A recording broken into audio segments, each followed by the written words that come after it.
faccia il via, maestro. Via, via. Vado? La poesia di Claudio La Sterpi. poesia è di Claudio Sterpi e si chiama San Pietro. Una barca con una rete e un po' di pesce, piena vitaccia che non può avere storia. Questo è Simone, detto il pescatore, quando che incontra chi gli darà gloria. Gesù lo chiama Pietro e lo fa padre. E lui si capa il legno della croce. Per un santo così grande, grande deve essere il tempio dal quale poi farà sentire la voce Bramante, Michelangelo, Materno, Bernini e 20 papa hanno innalzato il meglio monumento a sto Sant'Uomo della Galilea. E poi quest'idea è l'inno al Padre Eterno. Da quella loggia quanti abemus papa, quante benedizioni, urbi et orbi e quanti appelli, soprattutto all'orbi.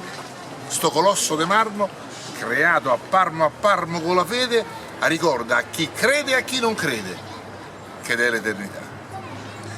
Bravo, grazie, è un regalo. Ma poi pensate a Claudio che me l'ha scritto apposta, è una cosa bellissima. Bellissimo, Bellissima.